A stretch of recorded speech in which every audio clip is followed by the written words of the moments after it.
가족, 오늘은 새로운 가족이란 설교의 제목인데, 여러분 가족하면 생각나는 말이에요. 뭡니까? 가족하면 가족구 됐어. 가족. 쏘리 엄마, 저하고 눈 맞춰졌네. 가족하면 뭐가 생각나요? 예? 아, 사랑? 아, 예, 역시 아름답습니다. 또 수찬아, 가족하면 뭐가 생각나요? 얼른 도와도 나를 좀. 정효가 대신 대답해 주라. 가족하면 됐습니다. 오늘 이제 아침에 우리 아이들한테 가족하면 네 생각 뭐 나노 했더니 가족 회의, 가족 여행, 가족 외식. 주님은 외식하지 말라 했는데 가족 외식, 또 뭐 참 우리 둘째 아드님께서 가족하면 족발이지 하더라고요. 뭐냐면 가장 맛있는 족발 가족이 있어요. 가족하면 족발이지. 저희 가족들은 족발을 좋아합니다. 또 가족하면 뭐 하여튼 좋은 생각들, 따뜻하고 뭔가 좀 기대고 싶고, 가족은 참 좋은 것입니다.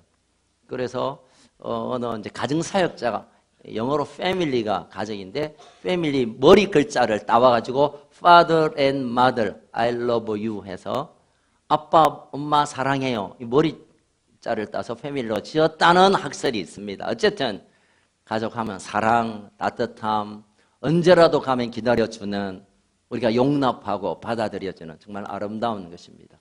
그렇지만 사실은 가족이 그렇지만은 않을 때도 있어요. 여러분, 요즘 청소년들이 이런 참 마음의 상처와 갈등과 고민들 뭐 이런 거 가졌는데요. 야, 너 누구한테 가장 열받냐? 누구한테 가장 상처를 받았느냐? 네 인생을 가장 괴롭히는 사람이 누구냐면 70% 이상의 가족으로부터 상처를 받았대요.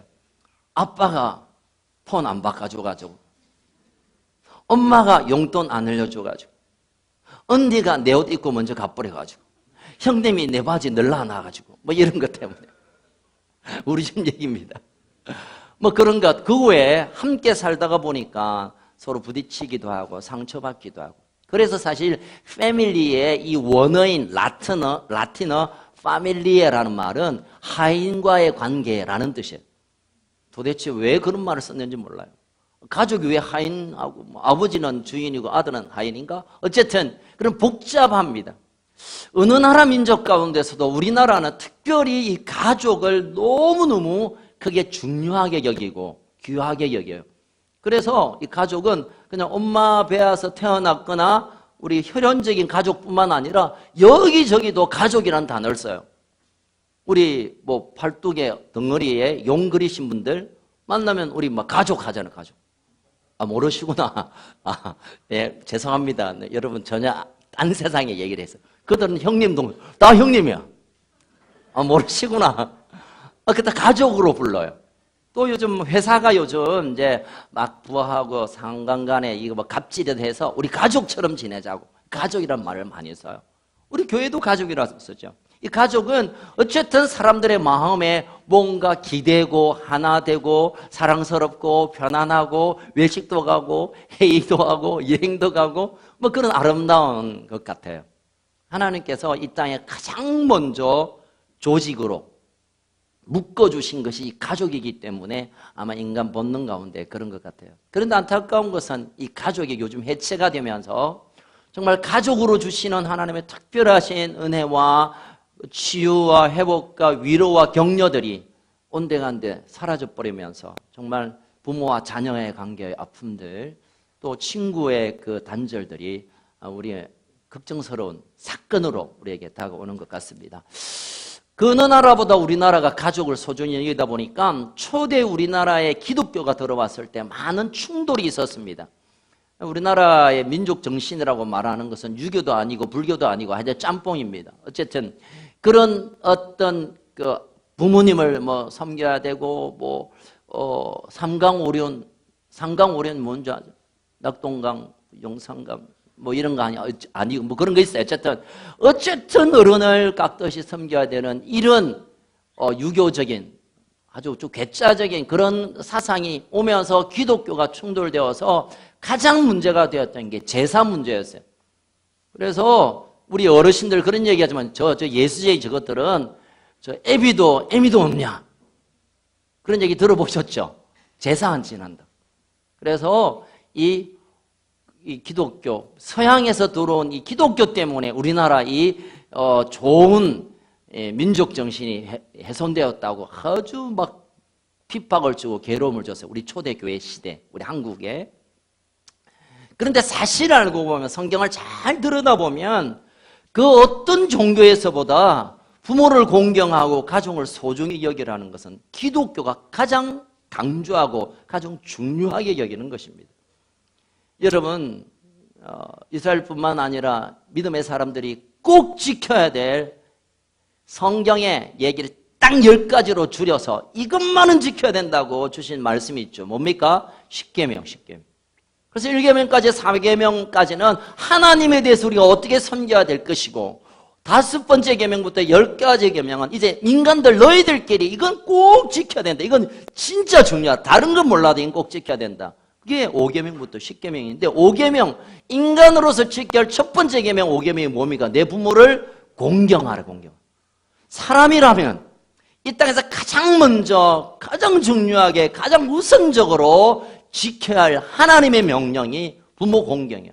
여러분 공경이란 말은 그렇게 쉬운 말이 아니에요.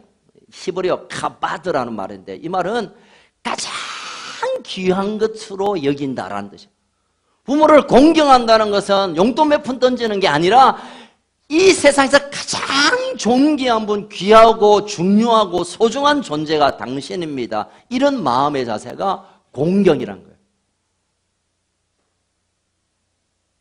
여러분 출애굽기 21장 15절에 보면 혹시 아비나 어머니를 치는 자, 이 친다는 것은 이것도 되지만 마음을 아프게 하고 힘들게 하고 이걸 모든 걸 통합하는데 그러는 자는 반드시 죽여야 되는데 뭘로 죽이냐? 짱돌로 대가리를 맞춰 죽이라. 이건 제가 좀 험하게 말해서 죄송합니다. 출애굽기에서는 부모의 마음을 아프게 하고 힘들게 하고 치게 만들면 반드시 동네 사람들이 다 짱돌로 들고 와가지고 제대로 맞춰 죽이뿌라. 이게 성경이 말하고 있는 거예요. 신명기 21장 18절에 보면 아비나 어머님의 말을 순종하지 않으면 돌로 쳐 죽이라. 끔찍하죠, 여러분? 신명기 27장 16절에 보니까 부모를 경홀히 존중하지 않고 부모를 막 대충 이렇게 여기는 자 그는 반드시 저주를 받을지니 모든 백성은 아멘 할지어다. 이런 말이 있어요. 지금 모세가 하나님 백성들 이스라엘에게 외쳐요. 우리가 한번 연습하겠습니다. 제가 말합니다. 부모를 경홀히 여기는 자는 반드시 저주를 받을지어다. 모든 백성이 해야 하니라. 신명기 27절. 부모의 마음을 힘들게 하고 자는데 막 올라타가 괴롭히고 팔을 잡아 당기고 그리고 지나가는데 옷을 벗기고 이런 가정이 있어요. 남자 3명이 한 번씩 여자 1명도 가세해가지고 다리를 잡아 당기고 머리 그들은 반드시 그 장난이니까 봐줍시다. 제가 그런 핍박과 환난 중에 살고 있습니다. 어쨌든 여러분 성경은 끊임없이 부모 공경을 아주 강조하고 있습니다. 디모데전서 5장 8절을 좀 읽어보겠습니다. 디모데전서 5장 8절 빨리 띄워주셔야 돼요. 같이 읽겠습니다. 시작. 누구든지 자기 친족 특히 자기 고족 믿음을 배반한 자요 불신자보다 더 독한 놈이니라. 이 독한 놈이니라 읽어야 돼. 가족을 돌보지 않고 엉뚱한 짓 하는 사람들은 믿음이 없는 거. 믿음 그 가짜야. 불신자보다 더 독한 놈, 아주 나쁜 놈. 자, 이 정도 우리가 성경을 찾아보면 야, 기독교는 부모 안 공경하면 죽는구나. 맞습니다. 요한 1서에 보면 부모를 공경하지 못하면서 하나님을 경외한다고 택도 없는 소리 하지 마. 여러분 부모님을 아버지를 하나님의 보이는 하나님으로 부모님을 말할 정도예요. 그러니까 부모님 존경하지 않고 가족 돌보지 않고 가족을 소중히 여기지 않는 자는 믿음 없는 자고 아주 나쁜 사람이고 잘못하면 돌로 짱돌로 그 길을 맞을 수 있다는 거예요. 그래서 성경은 끊임없이 가족 소중하다. 가족이 먼저다. 부모님 공경해야 돼. 그 어떤 소중한 것보다 부모 공경. 자, 이런 배경 가운데 오늘 본문은 약간 당황스러워요.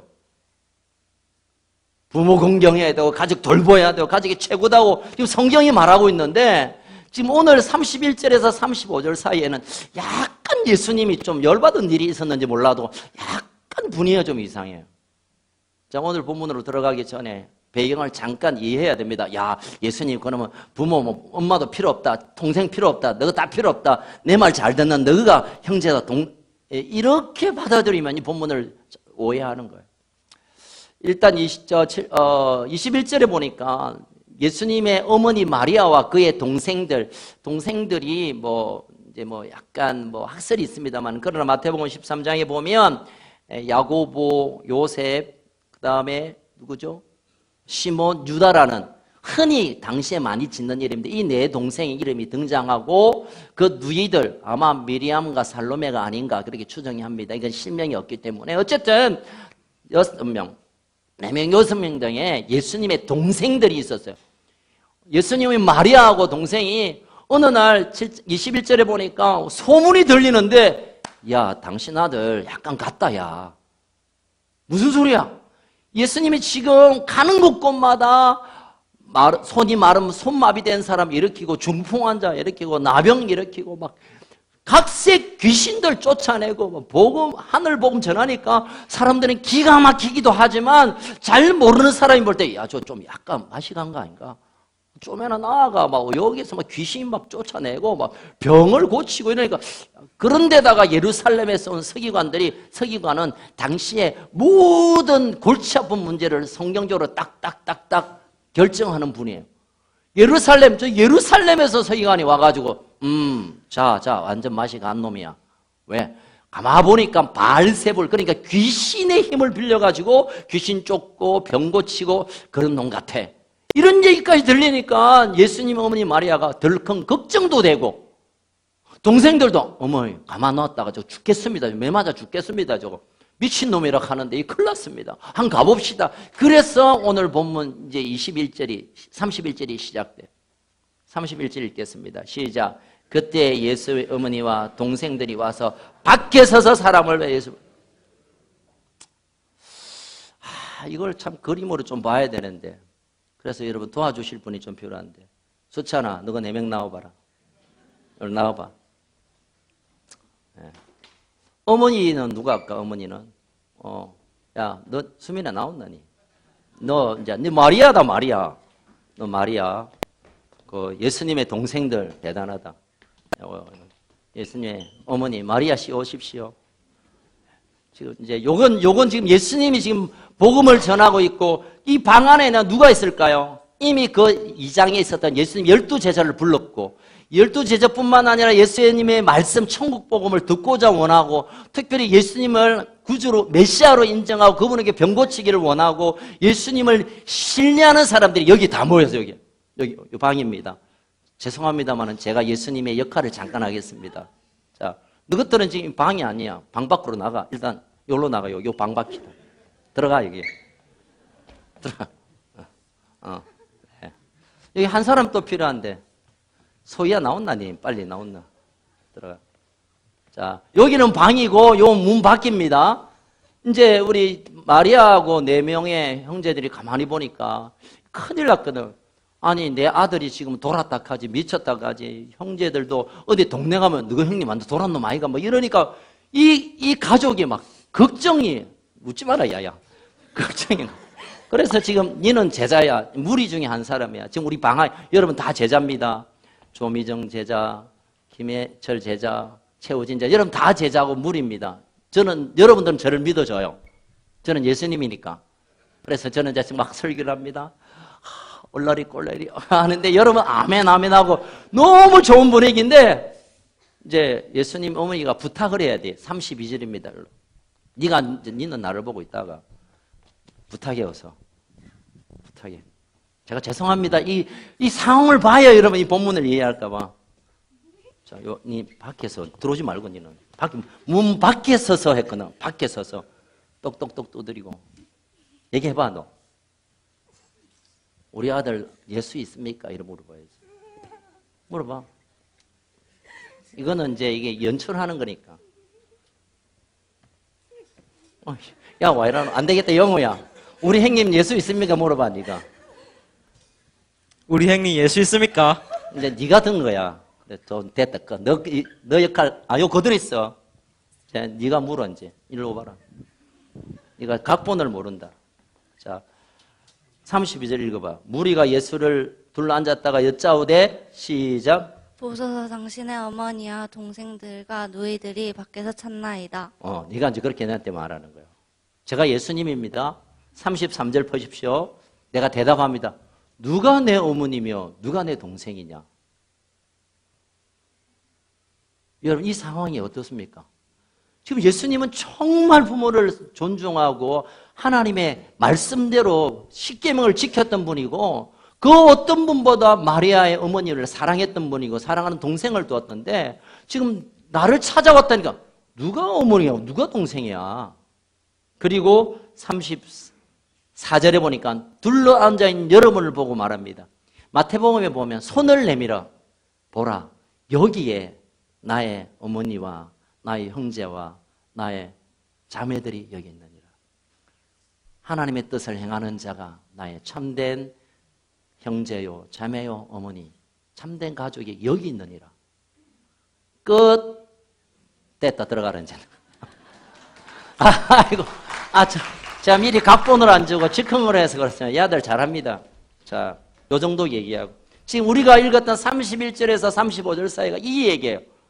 어머니는 나름 걱정해서 가족된 마음으로 우리 아들이 뭐 이때 당시에 예수님을 메시아로 인정하거나 믿지는 않았던 것 같아요. 나중에야 어머니가 이분이 나의 아들이기보다 하나님이 보내신 메시아를 알았고 우리 형제들도 형님하고 맨날 뭐 딱지치기 뭐 이러다가 갑자기 저러니까 형님 약간 노란 것 같다 하다가 나중에야 부활 직전에 그 중에 한 님 야고보는 야 이분이야말로 나의 형 예수가 아니라 하나님의 사람 내가 그의 종 야고보. 그래서 야고보는 사내들은 그러니까 예루살렘 공회를 인도하는 의장이 됩니다. 그 이후로부터 생명을 바쳐서 형님이지만 형님이 아니라 메시아로 오신 예수님을 위하여 인생을 다 쏟아내는 순교까지 하는 아름다운 사역을 합니다. 그러나 지금 상황은 예수님을 메시아로 보지 못했습니다. 좀 와절하지, 저 형님 와절하지, 저거. 형님 왜 걱정시키죠, 엄마를? 와 그럴까? 그런데 예수님 말합니다. 쉽게 말하면 저분들이 내 어머니, 내 형제 아니야. 나의 형제와 나의 모친과 나의 자매는 나와 함께 있는 여러분이 나의 가족입니다. 이런 얘기를 한 거예요. 이 본문을 보면 참, 예수님이 이제는 완전 이제 좀 사춘기가 왔나? 이제 더 이상 엄마와 이제 완전 단절을 하려고 하나? 문맥상 우리가 이 본문을 이해하지 않으면 예수님이 성경적 가치로서의 가족을 외면하는 것처럼 보이지만 그게 아니에요. 지금 예수님께서 이런 희한한 퍼포먼스, 본래 예수님이라면 그렇게 하시면 안 되죠. 그래, 아이고, 어머니, 어서 오세요. 어머니가 내 인생의 가장 소중한 분, 내 사랑하는 형제, 좋은 자리에 오느라 이렇게 해야 되는데, 본체만체하고, 여러분이 나의 형제요. 여러분이 나의 가족입니다. 예수님께서 지금 이 땅에 오셔서 하시고자 하는 일들을 한번 잠깐 보여주는 영적인 교훈이에요. 예수님 이 땅에 오셔서 하늘의 복음을 전하고 가난한 자 부자 되게 만들고 병든 자 고쳐주고 뭐 지혜가 부족한 자 지혜를 부고 그러다가 그냥 이렇게 가는 우리는 그렇게 예수님의 행적을 구원자 십자가로만 향하는 그런 각도로 보면 예수님은 가족을 버리고 이제는 본격적으로 이 일을 접어들었구나 이렇게 이해할 수 있습니다. 그러나 그렇지 않아요. 예수님이 꿈꾸고 있는 하나님께서 이 땅에 보내셔서 예수님을 통하여 이루시고자 하는 그 본래의 계획은 하늘의 가족, 하나님의 나라가 임하고 하나님을 아버지로 모시는 우주적인 가족을 만들기 위하여 내가 이 땅에 왔고, 그것을 지금 내가 하고 있다는 것을 보여주는, 의도적으로 보여주는 그림이 오늘 이 본문의 내용이에요. 그런데 안타까운 것은 오늘 성경 32절과 34절에 박해라는 말이 2번 나옵니다. 여러분 성경 읽을 때 같은 단어가 반복되면 그것은 중요한 의미가 있는 거예요. 자, 31절에 그때 예수의 어머니와 동생들이 와서 밖에 서서 사람들에게 예수를 불러달라고 합니다. 그리고 또 32절에 보니까 무리가 예수를 둘러앉았다가 여짜오되 보소서 당신의 어머니와 동생들이 너희들이 밖에서 찾나니. 여러분 이걸 그림을 또 한 번 보겠습니다.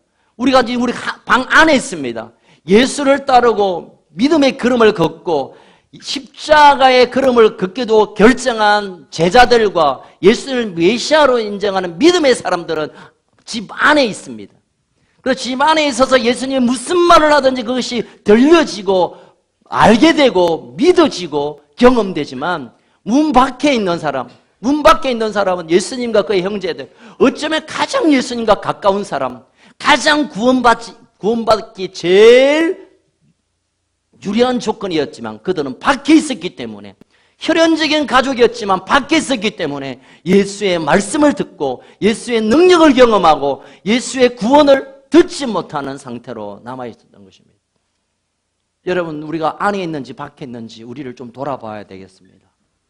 내가 예수 안에 있는지, 예수님과 함께 머물고 있는지, 예수님의 음성을 듣는 거리에 있는지, 아니면 밖에 있어서, 밖에 있어도 예수님 가장 가까운 어머니고 가장 가까운 형제들이지만 아무리 여론적으로 가까워도 문 밖에 있다면 그는 하나님의 말씀을 들을 수 없고 예수의 능력을 경험할 수 없고 구원받을 수 없는 외인으로 취급당한다는 것입니다. 저는 어제 그 호주에서 제 목사님 친구가 와가지고 이제 우리 신대원에서 함께 공부했던 친구예요. 그래서 부산에 또 한 친구가 있어 3명이 이제 이런 식사를 하다가 지난 주간에 부산에서 너무너무 훌륭한 유명한 목사님이 이제 소천하셨어요. 지난 주간에. 그 얘기를 좀 나누다가 부산에 있는 한 친구 목사가 야, 너무너무 마음이 아프더라. 왜? 그 돌아가신 목사님은 진짜 부산에서 유명한 학교 총장을 하셨고 뭐 큰 일을 하셨고 우리 전국적인 일을 하셨는데 그의 자녀들이 장례식에 와가지고 거기에 서서 나는 하나님 못 믿는다. 나는 안 믿어진다. 우리 아버지는 목사고 우리 아버지는 유명한 사람이지만 나는 하나님을 인정할 수 없다. 그런 얘기를 장례식장에서 듣고 우리 친구가 가슴을 쳤다는 얘기예요. 여러분 아무리 내 아버지가 목사고 내가 아는 아내가 그렇게 기도를 많이 하더라도 내가 예수 안에 들어가지 않으면, 예수님의 소리를 듣지 않고 예수님의 관계 안에 들어가지 않으면 아무것도 남는 게 없다는 거예요. 여러분 오늘 본문에서 그림을 통해서 우리는 예수님과 함께 그 집 안에 있는 사람인가, 아니면 예수님과 가까운 척하지만 집 밖에서 예수의 소리를 듣지 못하는 소문들에 의해서 예수가 미쳤다 하더라, 예수가 돌았다 하더라, 그 사람 귀신의 힘을 빌려서 왔다, 이 얘기 정부에 사로잡혀 예수를 그렇게 바라보는 그런 존재인지, 우리가 하나님 앞에 우리의 모습을, 우리의 현주소를 생각하는 그런 시간이 되길 바랍니다. 자, 오늘 본문으로 좀 다시 돌아가겠습니다. 32절 같이 읽겠습니다. 시작. 무리가 예수를 둘러앉았다가 여짜오되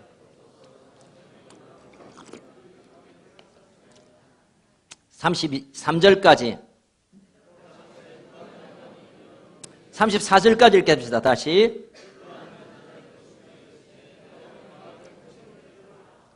예. 예수님께서 이루고 싶은 이 땅에서의 비전은 뭐냐면 온 인류를 구원하는 것인 줄 알았죠. 누구든지 자신의 이름을 믿고 십자가의 보혈로 구원받기를 원하는 그것이 비전인 것 같지만, 그러나 성경을 읽고 또 읽고 또 읽어보면 하나님을 아버지로 섬기는 큰 가족 이루시기 위하여, 하늘의 가족을 이루기 위하여 예수님이 이 땅에 오셨다는 사실을 이 사건을 통하여 확정하고 있는 것입니다. 여러분, 성경은 가족 얘기예요. 아담과 하와라는 한 부부의 얘기부터 시작되어서, 그리고 우리가 장차 하늘나라에 가서 믿음의 가족들이 모여서 예배하고 하나님을 찬양하는 그 가족, 큰 가족의 얘기, 두 사람의 결혼으로, 아담과 하와의 결혼으로부터 시작되어서 영원한 하나님의 나라 가족들이 모이는 이 가족의 스토리가 성경 얘기예요.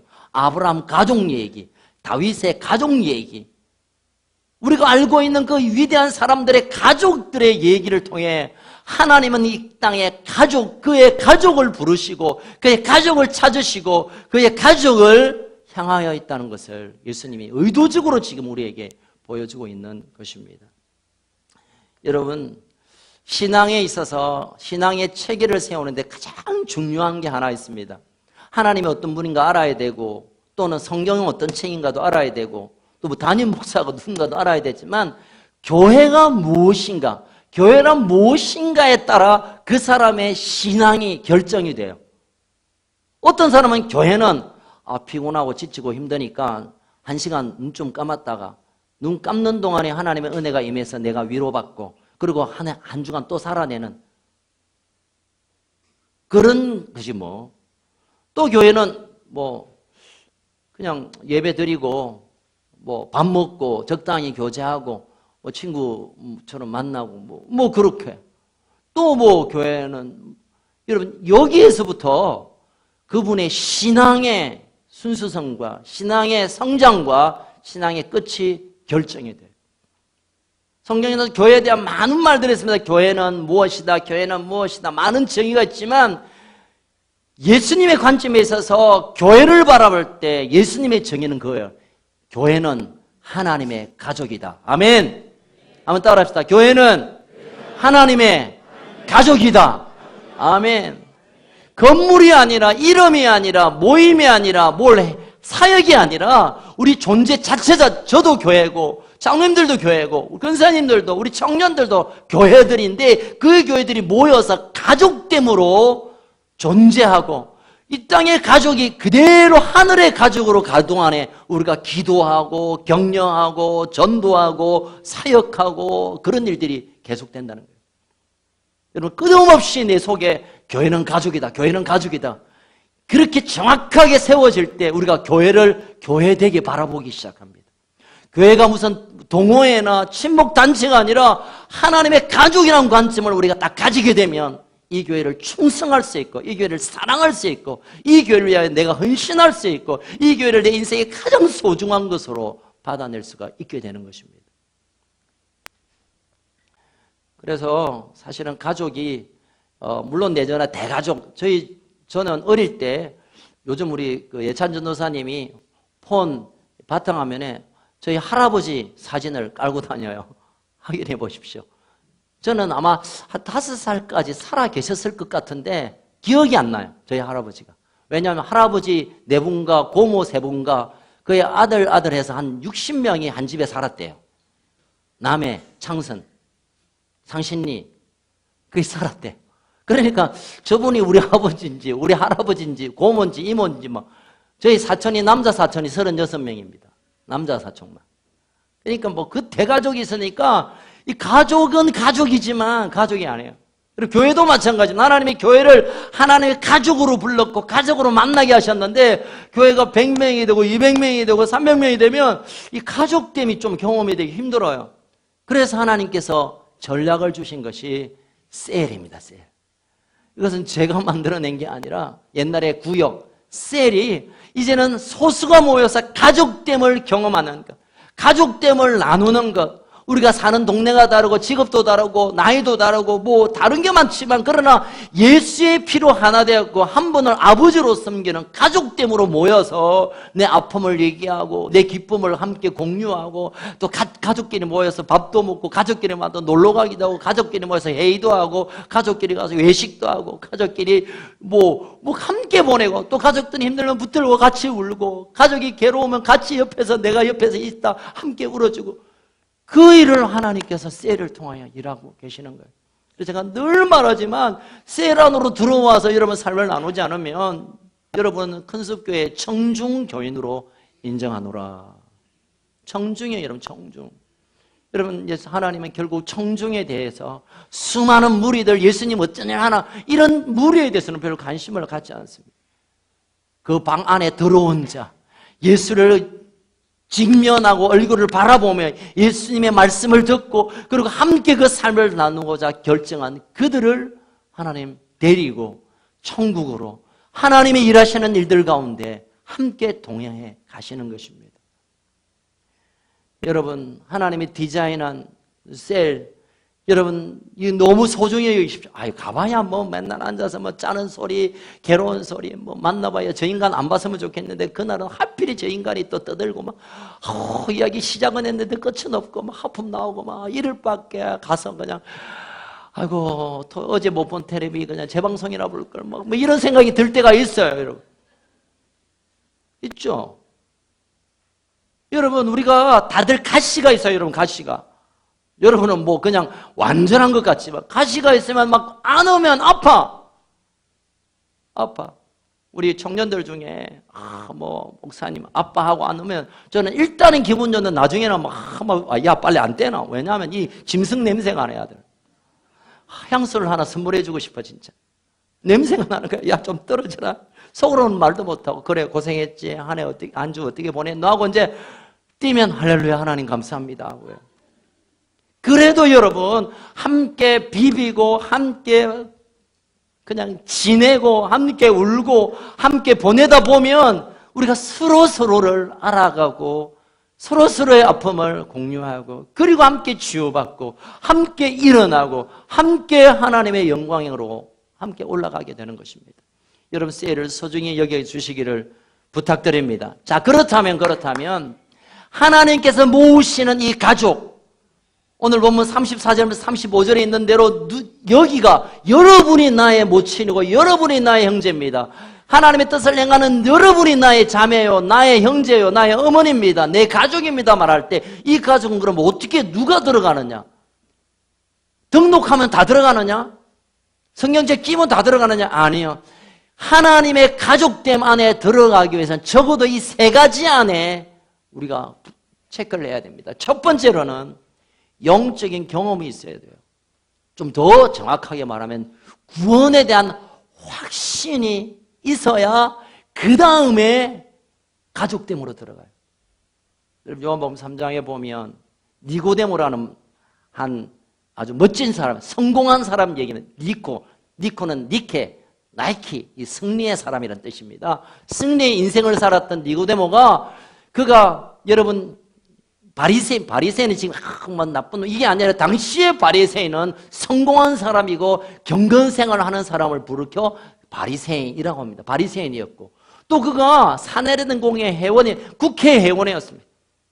그리고 또 그가 얼마나 성경을 많이 알았지 막 가르치기도 하고 사람들에게 성경은 이거야 토라는 이거야 하나님은 이렇게 말씀하셔서 가르쳤던 누가 보면 세상적으로도 성공했고 뭐 신앙적으로도 성경을 달달달 외우고 성경을 가르치는 사람이었으니까 또 어느 정도 직분이 있었고 돈도 있었고 다들 저 사람 나도 크면 저 사람 돼야지 존경받은 사람이었는데 그러나 이 니고데모에 있어서 결정적인 자기 인생에 밤을 자지 못하게 했던 이유는 뭐냐?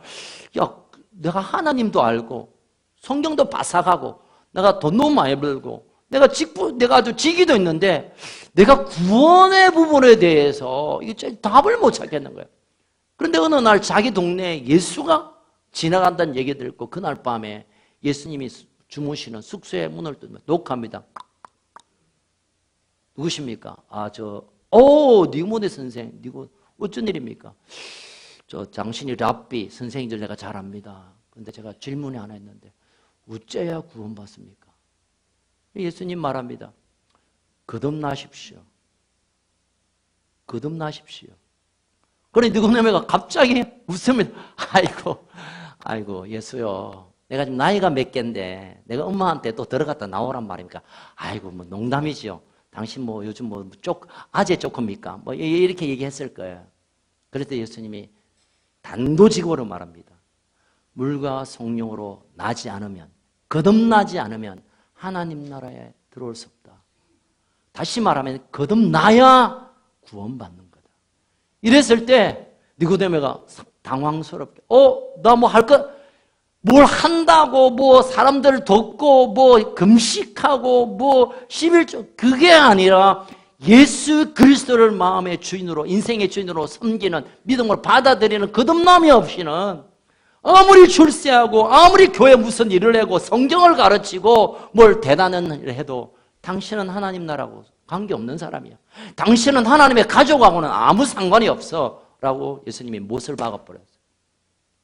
여러분, 거듭나야, 구원의 확신이 있어야 그 다음에 하나님의 가족이 되고 그 가족 안에서 서로 위로받고 격려받고 기도하여 응답받고 하나님의 약속을 바라보는 거지, 구원의 확신이 없이는 아무것도 아닙니다.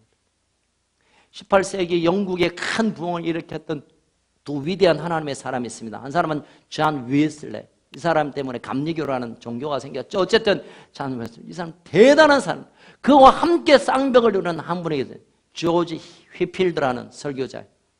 이분은 한번 설교를 하면 수천 명이 그냥 손들고 주님 앞으로 나오고, 이분의 가장 인기 있는 설교가 뭐냐면 당신은 구원을 받았습니까? 이 설교가 하이라이트. 한 집회 한 청년이 그 설교를 듣고 막 감동받은 거야. 그리고 집회가 끝나자마자 목사님, 제가 목사님 설교의 설교빠입니다. 설교빠 뭔지 아세요? 어째 그런 게 있습니다. 설교 팬입니다. 당신의 설교를 내가 계속 들었는데 너무 감동받습니다. 내가 할 수 있다면 당신이 집회하는 곳곳마다 따라다니면서 내가 집회를 참석하고 목사님 섬기면 안 되겠습니까? 너무너무 간절하게, 쉽게 말하면 가방 못지 하겠습니다, 이거 말이죠.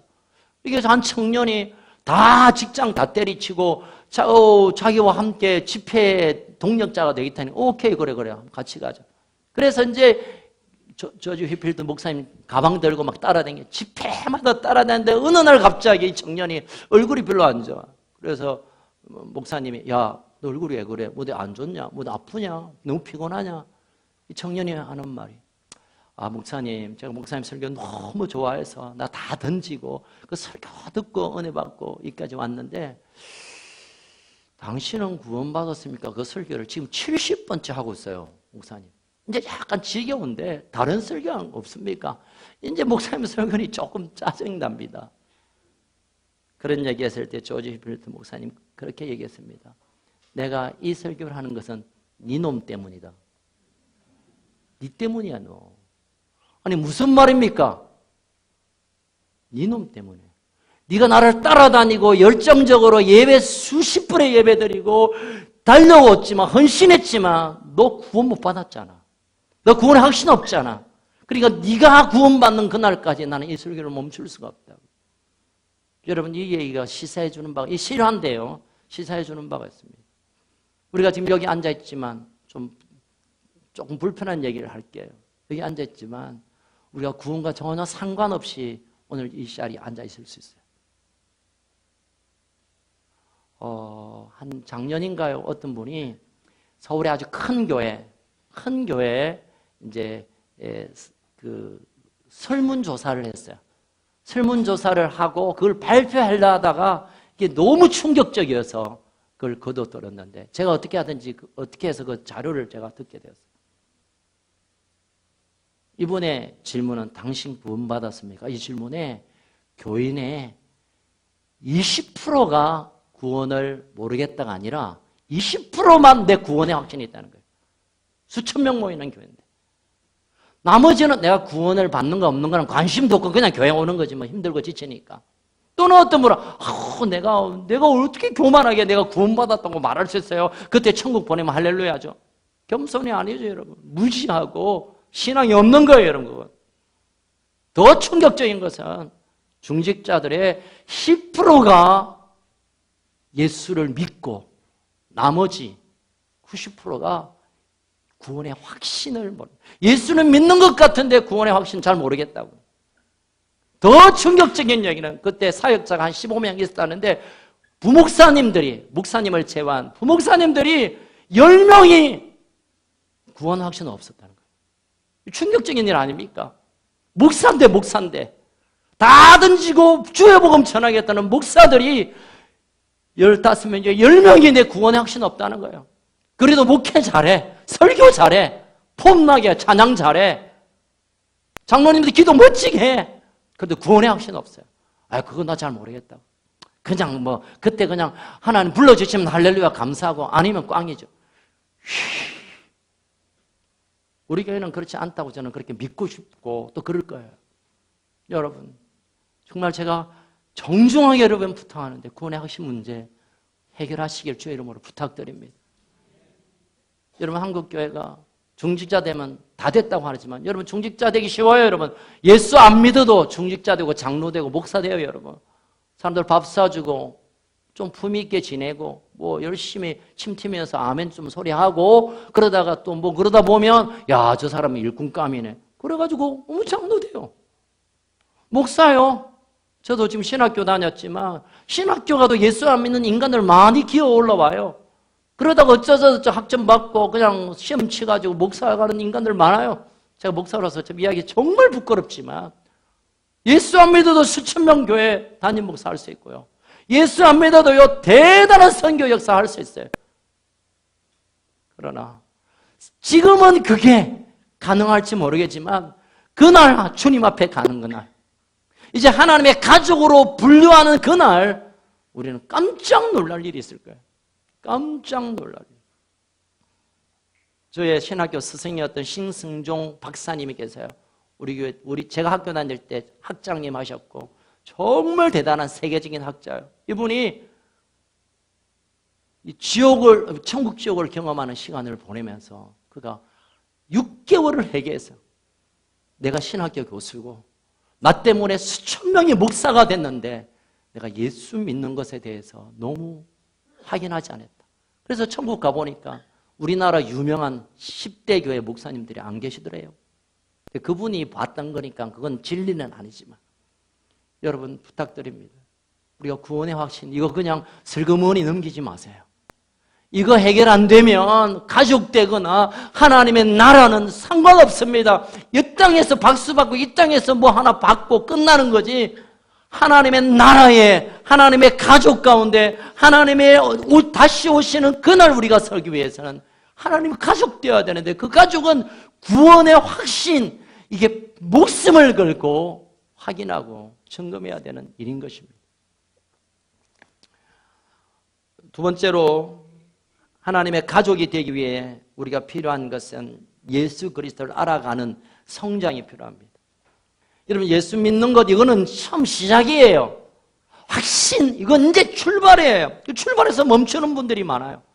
내 예수 믿었다. 아싸, 나 이제 천국 간다. 나 이제 구원받았다. 할렐루야. 이게 이제 출발인데 출발해서 그냥 끝나버리는 분이 있어요. 예수님을 알아가야 합니다. 하나님은 대도대체 어떤 분이신가?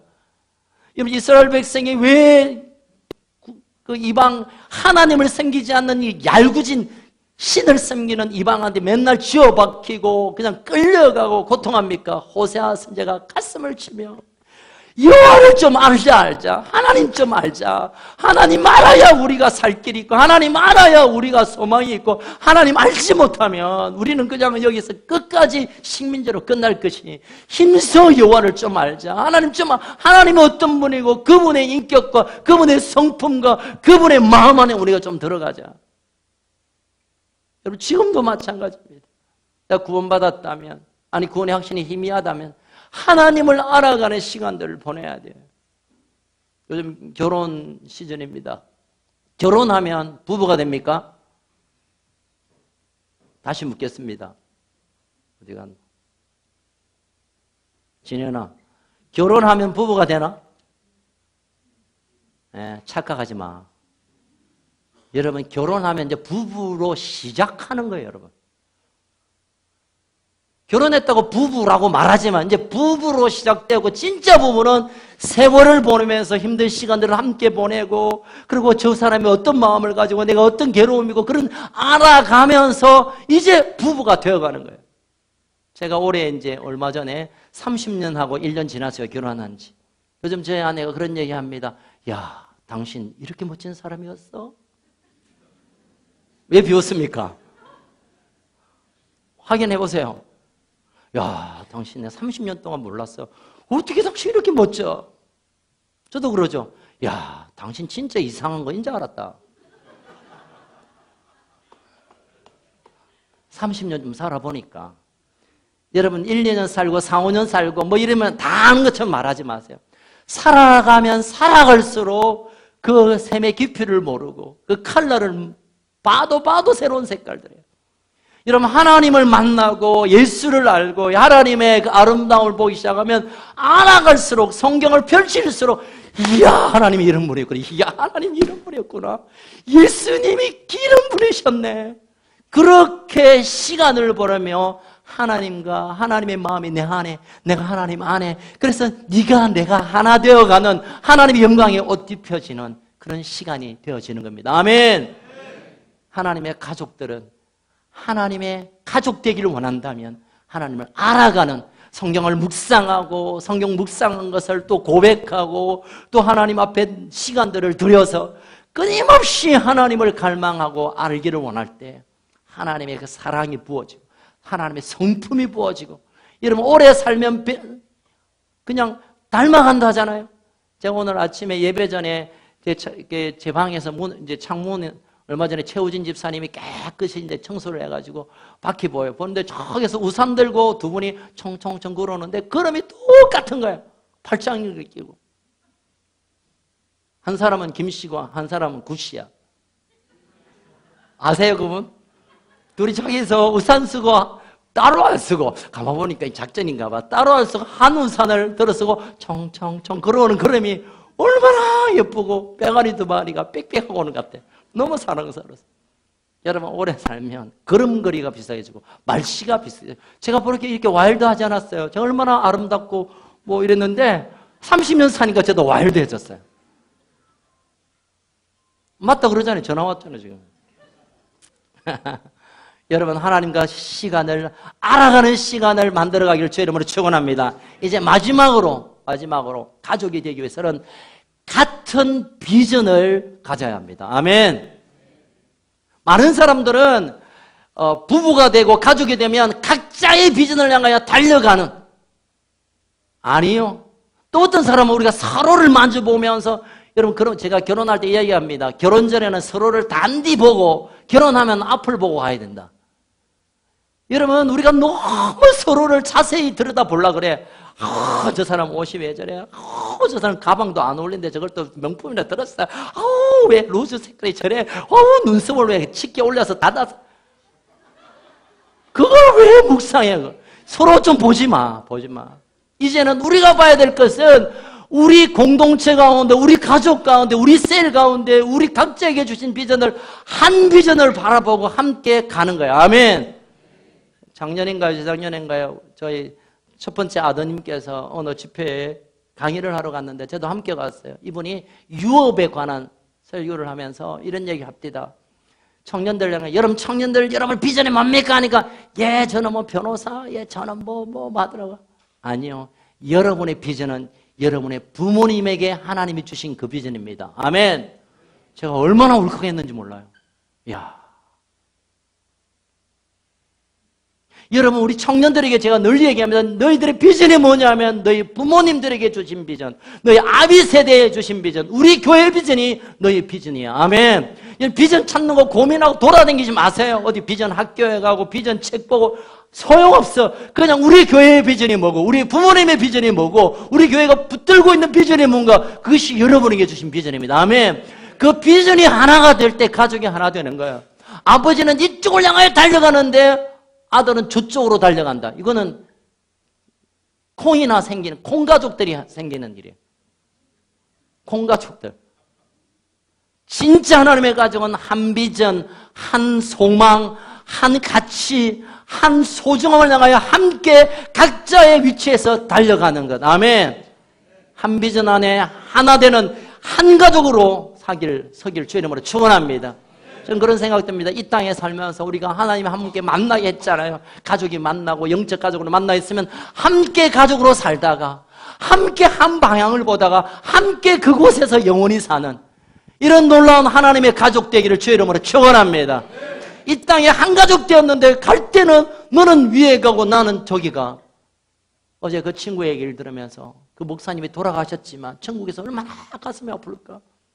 세상에서는 훌륭한 목사님, 존경받는 목사님, 학장, 총장 했는데 그 아들은 거기 없다면 너무 가슴 아픈 일입니다. 사랑하는 우리 큰숙가족 여러분, 한 비전, 한 방향성, 한 가치, 하나님의 나라를 보고 함께 달려가는 저와 여러분 되길 주의 이름으로 축복합니다. 기도하겠습니다. 함께 일어나시죠. 살아계신 하나님 아버지, 감사합니다. 하나님, 우리가 그냥 엄마 배에서 태어나고 응애하고 태어나다 보니 그냥 던져진 인생같이 생각했지만 하나님께서 만세전부터 우리를 택하시고 모태에서부터 우리를 알고 우리를 하나님 가족 삼으시기 위하여 이 땅에 우리를 보내주셨음을 감사합니다. 이제 우리가 하나님의 한 가족입니다. 영적인 한 가족입니다. 그 가족됨을 위해 우리가 구원해 하시는 부분 결코 놓치지 않게 하여 주옵소서. 오늘도 하나 내가 구원받았는지, 내가 오늘 죽으면 내일 천국에서 눈을 뜰 수 있는 확신이 있는지 오늘 우리가 점검하게 하여 주옵소서. 그리고 또 하나님 아버지, 하나님을 더 깊이 알기를 원합니다. 하나님의 마음이 무엇이고 하나님 나를 향한 계획이 무엇이고 하나님 나에게 어떤 말씀을 하시는지 하나님을 알아가고 궁금해하는 우리의 걸음이 되게 하여 주옵소서.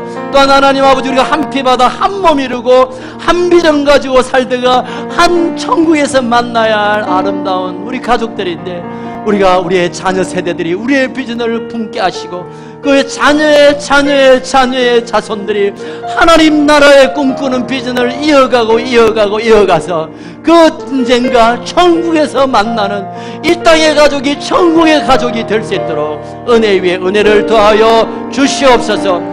오늘 우리가 하나님의 가족으로 부름을 받았사오니 이제는 정말 가족으로 받아들이고 가족으로 섬기고 가족으로 하나 되는 놀라운 은혜가 부어지게 하여 주옵소서. 예수님 이름으로 기도하옵나이다. 아멘.